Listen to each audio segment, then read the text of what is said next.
I followed a simple routine that grew my hair from shaved to waist length. But over the past year, I slowly drifted away from it. And that's when I noticed thinning, especially in my ends and even my temples. And so today, I'm resetting. Yeah, I've cut off the thinning, which was about 2 to 3 inches, and I am going back to what worked, because what I didn't realize at the time is that I was slowly undoing that exact routine that grew my hair in the first place. So I didn't really just completely switch routines overnight. It was really small things that changed over time. So things like not keeping my hair moisturized whilst I was styling, and therefore I was letting my hair dry out and then I was manipulating it.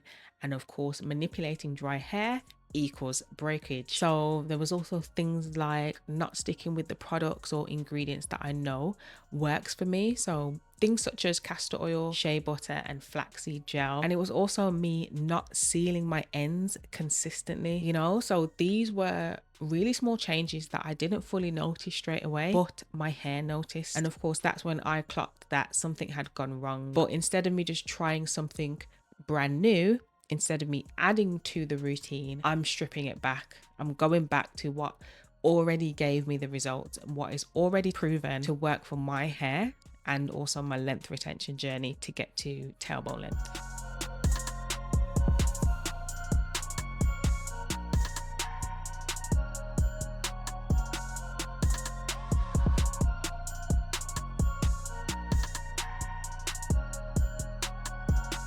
Right now, I'm just applying aloe vera juice to my hair, and then I have applied olive oil also as my pre-poo, and that just prepares my hair before shampooing it and really softens it as well. You'll then see me put a plastic bag on top of my hair just to allow all of that to soak into my strands, and I left it on for around about 30 minutes.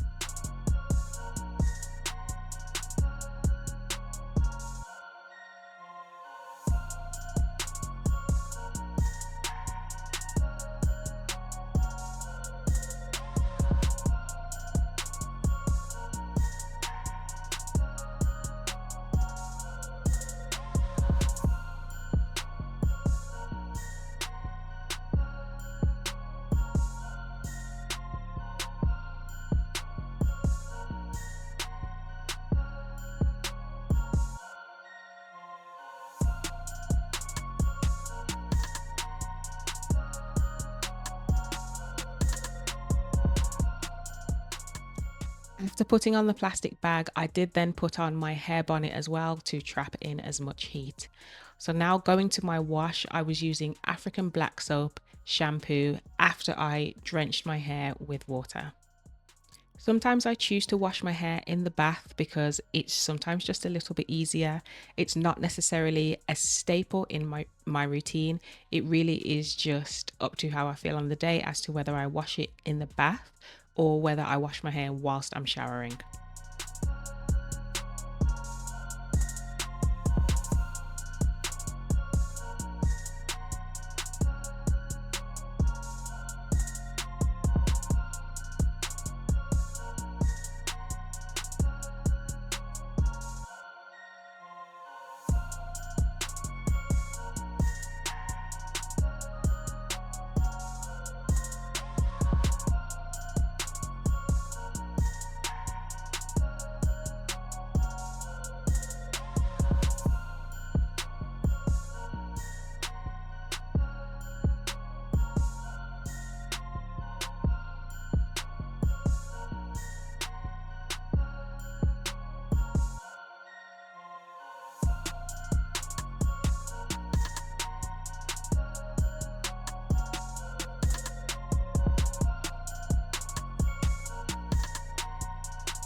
You may notice that there's not many suds from me washing my hair. This is the first wash. And I realized that the African black soap DIY that I made this time, this particular batch, wasn't very cleansing. I think I made it a little bit more moisturizing than cleansing. And so I didn't actually catch it on camera, but I ended up using a raw bar of African black soap. This was not an organic one. This is a shop bought one that has a couple of additives. So I only used it for the first wash to be able to get a bit more of a cleansing feel and a bit more suds as well. For next time, I probably will add in some more organic African black soap to the mix to make sure that it is more cleansing and not too full of oils. And this is actually the second wash. So this time I am going back to only using my mixture, not the raw bar soap. So I'm using the mixture and you can see how much suds it is producing this time. So clearly me using the raw bar of soap helped to strip a lot of the dirt out, and now it's looking a lot cleaner even though I went back to using my DIY mixture.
I am squeezing as much of the tap water out of my hair as possible because I want to replace the liquid in my hair with this aloe vera juice that you can see now.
My hair does get very, very frizzy when I'm washing it in the twist, but I don't find that it gets too matted. That could be because I did the pre-poo first with the aloe vera juice and the olive oil, or it also could be to do with the fact that I wash my hair every 2 weeks, so it doesn't have that much of a chance to mat up too much.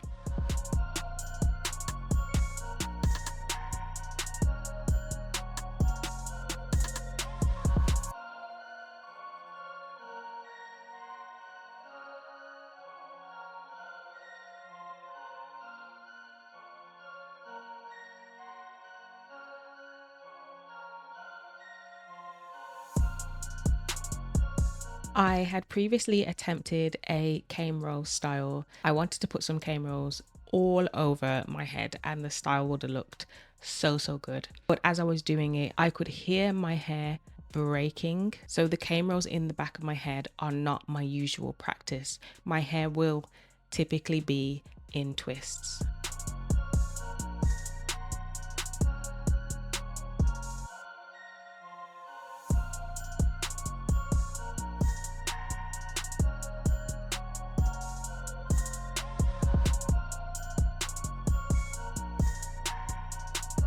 Putting a plastic bag over my head after washing my hair allows the moisture to stay locked in. And this is something that I always used to do pretty much since I started my hair growth journey, growing it from shaved and getting to waist length. But along the way, I forgot how important this was and I stopped using the plastic bag on my head. Thankfully, I have remembered the importance of it, and this is now going to be a staple part of my wash day routine. I start off by reapplying any aloe vera juice if I feel that section needs it, but again, because I'm keeping that section in the plastic bag, it may not need it at all. I then go in with shea butter, and once the shea butter is applied, that's the point where for me, I will detangle my hair. After detangling, I then apply Jamaican black castor oil and I will twist the section up.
Once I get towards the end of the twist, I then leave around about 1 to 2 inches and I do not finish the twist. So you'll see how frizzy and kind of frayed the ends of my hair are, but of course I do not want to leave it that way.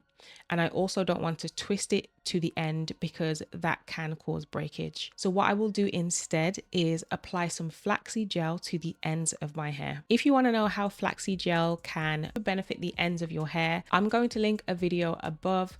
Feel free to watch that one afterwards. But here you can see how once I have applied that flaxseed gel, you'll notice my ends, they have a nice coil pattern where all of the curls and coils are going in the same direction.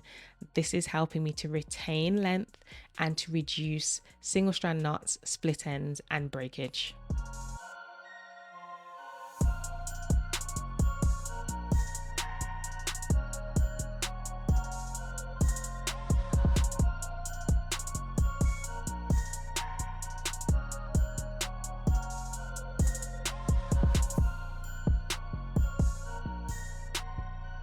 I tend to wipe my hands off after I finish each section because I don't want the flaxseed gel applied to the root or the full length of my hair. I only want it on the ends. So I'm going to show you this whole process again, but this time a little bit sped up.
I thought it would be important to show you this part because of the thinning I have experienced in the front of my hair as well. Rather than wearing twists in the front of my hair, which can still cause a little bit of tension, I am instead using flat twists. I believe the flat twist, instead of a normal 2-strand twist, is going to put a little bit less tension on the front of my hair, and that's because it's a lot of hair bunched together rather than just a really small section which is twisted into a 2-strand twist. As concerning the products, the only thing I do differently on this section is I'm using rosemary mint butter from Sunny Isle. This butter is full of amazing oils. I absolutely love it. And the only reason that I use it on the front of my hair is because it really does keep it laid down almost like a gel.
To ensure that I am reducing tension on my flat twist at the front of my hair, you will notice me pulling my hair back upwards. So even though I am twisting down, I'm making sure that around about maybe 3 or 4 times throughout me doing this twist, I will go back and pull that flat twist back up so that it's not constantly pulling my hair down.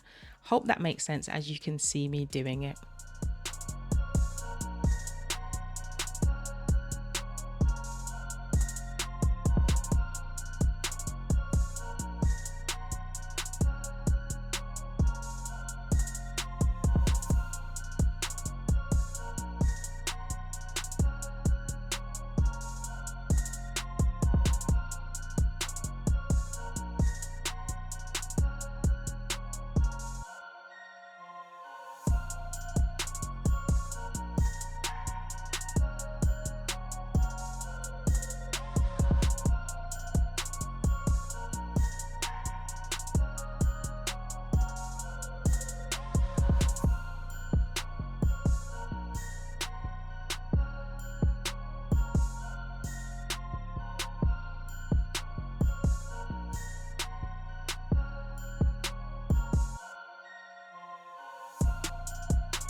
I think this is where a lot of people actually struggle. It's not always that you don't know what to do, it's that you don't stay consistent long enough to see results. You know, I'm 6 years into this journey, and that has taken time and consistency. But that's why I created the 12-week hair growth accelerator, because it helps you to build a routine that works for you so that you can follow it step by step and grow your hair past your plateau, or you know, maybe where it is currently stuck. And I've also added the option to track your progress alongside it as well, so you can actually stay consistent. It means that you're not going to miss them days when you're supposed to be remoisturizing.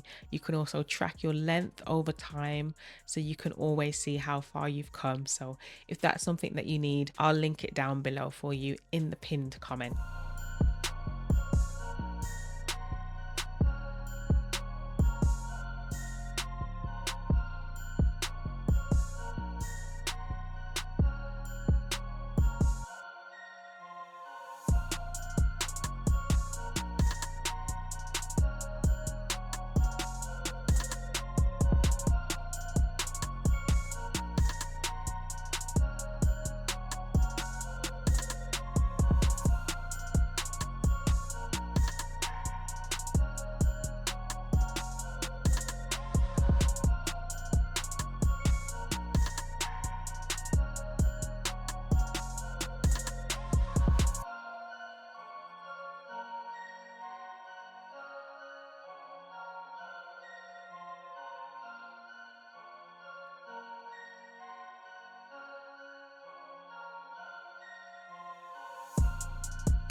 So this is me resetting, going back to the routine that took me from shaved to healthy mid-back length in the first place. And this time I'm not messing about, I'm staying consistent with it. Now, if you want to see exactly what this routine is, you know, the step-by-step where I'm talking it through, fully explaining how to follow it properly, then watch the video that's on the screen now, because that's where I'm breaking down the full Indigenous Strandz challenge that I'm following for the next year. I'll see you over there in that video.